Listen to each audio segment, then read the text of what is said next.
Cinema అయిన మహా నేను మిస్టర్ బి మ్యాటర్లోకి వెళ్దాం. రామ్ చరణ్ ధ్రువ బాక్స్ ఆఫీస్ దగ్గర నోటబుల్ పర్ఫార్మెన్స్ చేస్తుందని చెప్పుకోవాలి. రెండో రోజున కలెక్షన్లు అన్ని చోట్ల కూడా స్ట్రాంగ్ గానే ఉన్నాయని ట్రేడ్ నుంచి రిపోర్ట్స్ అందుతున్నాయి. బేసిక్ గా ధ్రువ సబ్జెక్ట్ నెంబర్ 1 సబ్జెక్ట్, అందుట్లో డౌటే అక్కర్లేదు. Super script. ఇలాంటి స్క్రిప్ట్లు చాలా అరుదుగా తయారవుతాయి. పరిస్థితులు ఫలితాన్ని కొంచెం అటు ఇటు చేయొచ్చు, కానీ అటువంటి కంటెంట్ వాల్యూని డిగ్రేడ్ చేయడం మాత్రం ఎవరి వల్ల కాదు. అలాంటి సబ్జెక్ట్ సినిమాగా రావడం అనేది అందరూ హ్యాపీగా ఫీల్ అవ్వాల్సిన అంశం. పోతే ఆ హ్యాపీని అందరూ ఒకే రకంగా ఎంజాయ్ చేయలేని పరిస్థితి. ఎవరి రిక్వైర్మెంట్స్ వాళ్ళకు ఉన్నాయి, ఎవరి డిమాండ్లు వారికి ఉన్నాయి. అలా ఉండటంలో తప్పే లేదు. కాకపోతే ఓ విషయాన్ని గుర్తుపెట్టుకోవాలి. మనలో చాలా మందికి నాటుకోడి కూర అన్న, తెలుగు నాన్ వెజ్ ఐటమ్స్ అన్న బాగా ఇష్టం. వాటిలో టేస్ట్ మనకి తెలుసు, వాటిని బాగా ఎంజాయ్ చేస్తూ ఉంటాం. ఆ రుచుల్ని ఎంజాయ్ చేయడంలో తప్పులేదు, కానీ మనకు తెలిసింది అదే కాబట్టి అది మాత్రమే రుచి అనుకోవటం తప్పవుద్ది. అలవాట్లేదు కాబట్టి చైనీస్ ఫుడ్ లో టేస్ట్ లేదు అనుకోవటం పొరపాటే అవుద్ది. నిజంగా చెయ్యి తిరిగిన చెఫ్ వండి పెడితే చైనీస్ ఫుడ్ లో ఉండే మజాయే వేరుగా ఉంటది. ఇప్పుడు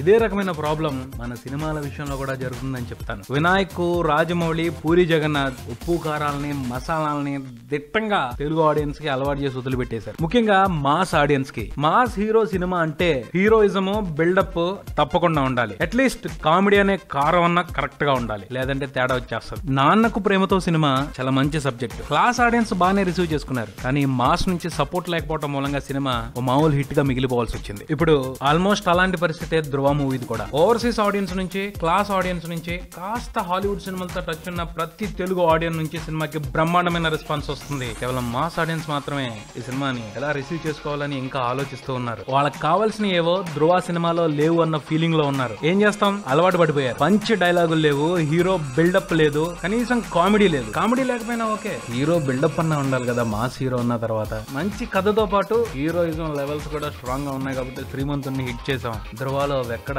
అన్నట్టే మాట్లాడుతున్నారు. అంటే సినిమా మీద కంప్లీట్ గా అగెనెస్ట్ గా లేరు, కానీ సినిమా అయితే బాగుంది, మంచి కథ, కానీ మాకు కావాల్సినవి లేవు అన్న నిరుత్సాహాన్ని చూపెడుతున్నారు. కావాలనే కొంతమందితో మాట్లాడా, 80% ఇవే రీజన్స్ చూపెట్టారు. పోతే వాళ్ళతో డిస్కస్ చేసే సమయంలో నేను ఆ విషయాన్ని గమనించా. డిస్కషన్ మొదలు పెట్టేప్పుడు సినిమా ఎలా ఉంది అని అడిగితే పర్వాలేదు అన్నోళ్ళు, మా డిస్కషన్ కంప్లీట్ అయిన తర్వాత నిజమే సినిమా బాగుంది కదా అన్న వాళ్ళని నేను కొంతమందిని అబ్జర్వ్ చేశాను. విషయం ఏంటి అంటే, వాళ్ళు మాకు కావాల్సిన సినిమాలో లేవు అన్న దగ్గర ఆగిపోయారు. కానీ నిజంగా అసలు సినిమాలో ఏముంది, హీరో ఏం చేశాడు, విలన్ ప్లాన్స్ కి భలే ఆలోచించి మంచి మంచి కౌంటర్స్ ఇచ్చాడే అని వన్స్ ఆలోచించడం మొదలు పెడితే నిజమే బాగుంది కదా సినిమా అన్న ఫీలింగ్ లోకి వస్తున్నారు. అంటే థియేటర్ లో చూసి ఏవో లేవు అనుకుని వచ్చేయడం కాకుండా, థియేటర్ నుంచి బయటకు వచ్చిన తర్వాత అసలు సినిమాలో ఏముంది అని ఒక్కసారి ఆలోచించుకుంటూ మొదలు పెడితే సినిమాలో ఉన్న అసలైన కిక్ అర్థం అవుద్ది. ధ్రువలో ఉంది మైండ్ గేమ్. విలన్ ఆలోచనలతో హీరో ఆలోచనలు తలపడతాయి, పెద్ద యుద్ధమే జరుగుద్ది. అలాంటి తరహా థ్రిల్లర్స్ ని చూసే అలవాటు ఉన్న ఆడియన్స్ కి సినిమా టక్కును కనెక్ట్ అయిపోద్ది. అలవాటు లేని వాళ్ళకి కొంచెం టైం పట్టుద్ది. కంటెంట్ ఉన్న మ్యాటర్ కనెక్ట్ అవడానికి టైం పట్టొచ్చు, కానీ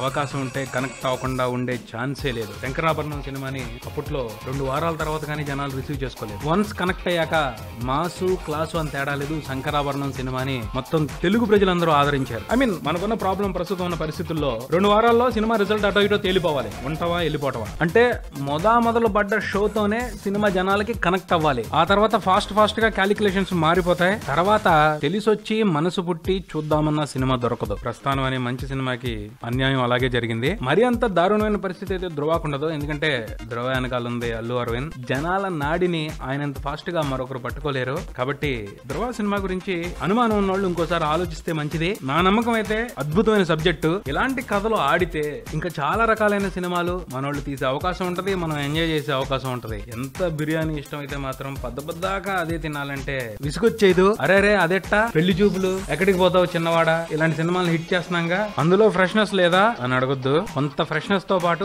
ఎక్కువ కామెడీ ఉంది కాబట్టి ఆ సినిమాలు హిట్ అయ్యాయి. ఎంటర్టైన్మెంట్ అంటే కామెడీ మాత్రమే కాదు, ఎంటర్టైన్మెంట్ కి ఎన్నో యాంగిల్స్ ఉన్నాయి. ధ్రువ లాంటి డిఫరెంట్ సబ్జెక్ట్స్ బాక్స్ ఆఫీస్ దగ్గర ప్రూవ్ చేసుకున్నప్పుడే కొత్త ఆలోచనలకి ఊపిరి వస్తుంది. ఎంటర్టైన్మెంట్ లో ఉన్న అన్ని యాంగిల్స్ ని ఎంజాయ్ చేసే అవకాశం ఉంటుంది. మరో బిల్డంతో మళ్ళీ కలుద్దాం. Subscribe and keep watching Maruti talkies. For మీ mister B and talkies Raja. Thank you.